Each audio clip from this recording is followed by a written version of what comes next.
नमस्कार दोस्तों, मेरा नाम है मनीष कुमार सिंह और आपका स्वागत है 4 पीएम महाराष्ट्र। दोस्तों, महाराष्ट्र से एक बड़ी ही इंपॉर्टेंट खबर निकल के सामने आ रही है और वो खबर है कि उद्धव ठाकरे पक्ष ने विधायकों को लेकर एक बड़ा फैसला किया है और ऐसा ही कुछ फैसला अजीत पवार भी करने जा रहे हैं। क्या है वो फैसले? महाराष्ट्र विधानसभा परिषद चुनाव के मद्देनजर उद्धव ठाकरे जो पक्ष है, सभी विधायक 10, 11 और 12 जुलाई को होटल में रहेंगे। उद्धव ठाकरे होटल में बैठक करने वाले हैं। ये एक बड़ी खबर निकल के सामने आ रही है। महाराष्ट्र में विधान परिषद चुनाव को लेकर सियासी हलचल लगातार तेज होती चली जा रही है। महायुति और महाविकास अघाड़ी में शामिल पार्टियां अपनी अपनी रणनीति बनाने में जुटी हैं। दोनों गठबंधनों ने विधान परिषद चुनाव को लेकर सतर्क रुख अपनाया है।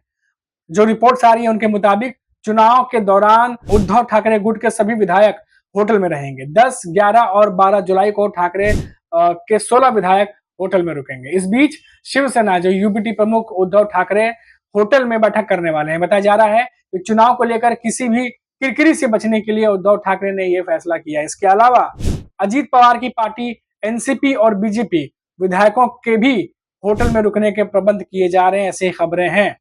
और एनसीपी विधायकों के लिए होटल बुक करेंगे अजीत पवार, ये खबर निकल के सामने आ रही है। महाराष्ट्र विधान परिषद चुनाव में वोटों का बंटवारा रोकने के लिए एनसीपी विधायकों के लिए होटल बुक करने जा रही है।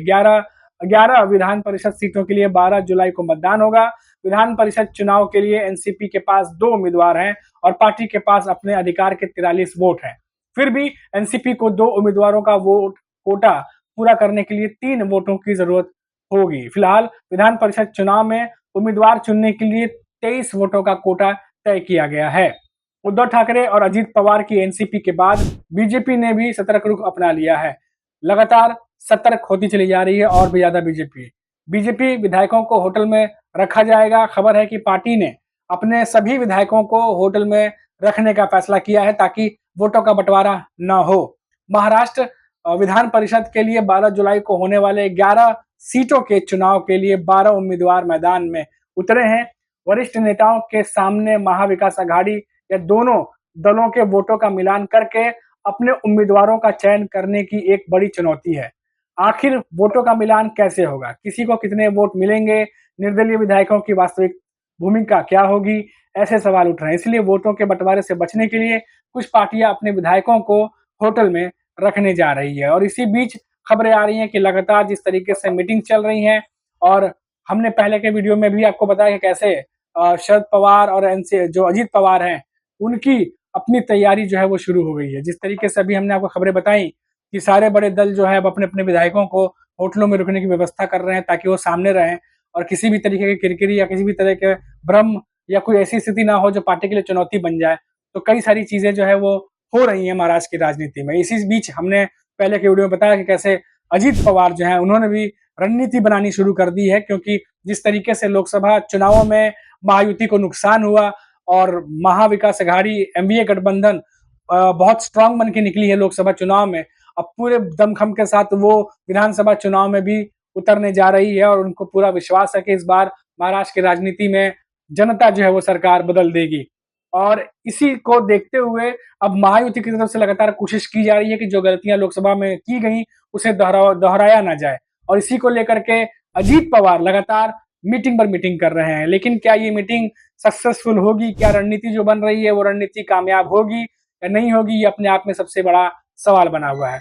अब हमने पहले की वीडियो में बताया, अगर आपने जिन्होंने वो वीडियो नहीं देखा होगा, हम बता दें कि महाराष्ट्र की विधानसभा चुनाव को लेकर अजीत पवार का जो खेमा है उन्होंने तैयारियां शुरू कर दी है। पार्टी ने बड़ा फैसला करते हुए कांग्रेस के चुनावी रणनीतिकार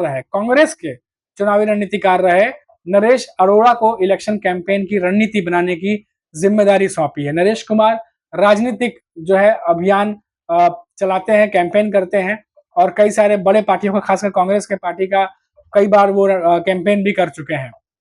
और इसी को देखते हुए अब नरेश अरोड़ा को जो है उन्होंने अपना कमान संभाला है।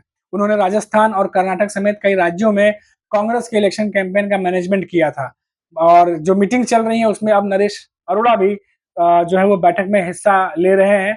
और जो अभी हाल ही में मीटिंग हुई, ऐसी खबरें हैं, वहां पर नरेश अरोड़ा ने प्रेजेंटेशन भी दिया था अजीत खेमे के जितने भी विधायक हैं, अजीत पवार खुद भी मौजूद थे और उनके तमाम विधायकों के सामने कि आगे किस तरीके की रणनीति जो है वो अपनाई जाएगी। जिस तरीके से बजट पेश हुआ है, उन बजट के आधार पर पब्लिक जनता तक, महाराष्ट्र की जनता तक वो मैसेज पहुंचाने का काम करेंगे कि सरकार ने उनके लिए कितना बेहतर काम किया है। और खास तौर से अजित पवार की एक छवि, एक अलग मंत्री की छवि जो है वो बनाने की कोशिश अब महाराष्ट्र की राजनीति में की जाएगी। इस तरीके से कुछ प्रेजेंटेशन उन्होंने तैयार किया जो रिपोर्ट्स आ रही हैं। तो कुल मिलाकर ये कह सकते हैं कि महाराष्ट्र की राजनीति जो है वो लोकसभा से जो है गरमाई नहीं है, बल्कि और ज्यादा गरमा गई है। ऐसा लगा था कि लोकसभा चुनाव के बाद रिजल्ट आएंगे, उसके बाद महाराष्ट्र की राजनीति में थोड़ा ठंडकपना आएगा, लेकिन उसके बाद से और ज्यादा उबाल आ गया है। जिस तरीके से विधान परिषद के चुनाव होने वाले हैं, उसके बाद विधानसभा चुनाव होने वाले हैं, तो लगातार महाराष्ट्र की राजनीति जो है वो उफान ले रही है। और बड़े नेता जो है वो हर एक वो काम अपने अनुभव के दम पे जो कर सकते हैं पार्टी को बचाने के लिए, गुट को बचाने के लिए, वो सब कुछ कर रहे हैं। और साथ ही साथ पार्टी को मजबूती से सामने लाकर उसकी पार्टी की हैसियत बढ़ाई जाए, साथ ही साथ चुनाव में बेहतरीन प्रदर्शन किया जाए। ये तमाम चुनौतियां महायुति के सामने हैं। और वहीं अगर हम बात करें एमबीए की, तो एमबीए पूरा प्रबल जो है वो दिखाई दे रहा है उनका, कि जिस तरीके से साहस और कॉन्फिडेंस के साथ वो आगे बढ़ रहे हैं। उन्हें पूरा यकीन है कि विधानसभा चुनाव भी इस बार एमवीए गठबंधन जो है वो जीतने जा रहा है। चुनौती काफी बड़ी है मायावती के सामने, और दूसरी तरफ एमवीए गठबंधन है जो पूरी तैयारी करके बैठा है और हर एक मुद्दे को उठा करके सरकार को घेरने में लगा है। इसीलिए जो तमाम होटल्स की बात मैं कर रहा था, जो खबरें आ रही है निकल के कि सब लोग अपने अपने विधायकों को होटल में ठहरा रहे हैं ताकि मीटिंग भी वहां हो सके और सब नजरों के सामने रहे। तो ये अपने आप में एक एहतियातन कदम भी कह सकते हैं कि उठाया जा रहा है, ताकि जो तमाम विधायक है वो वहां सामने रहे, ताकि विचार विमर्श भी किया जा सके, बैठकें भी हो सके, मीटिंग भी हो सके, और साथ ही साथ जो सामने सारी चीजें रहेंगी और किसी भी तरीके की किरकिरी ना हो, कोई बयानबाजी ना हो, इन सब चीजों पर जो है लगाम लगाने की एक तरीके से कोशिश भी है।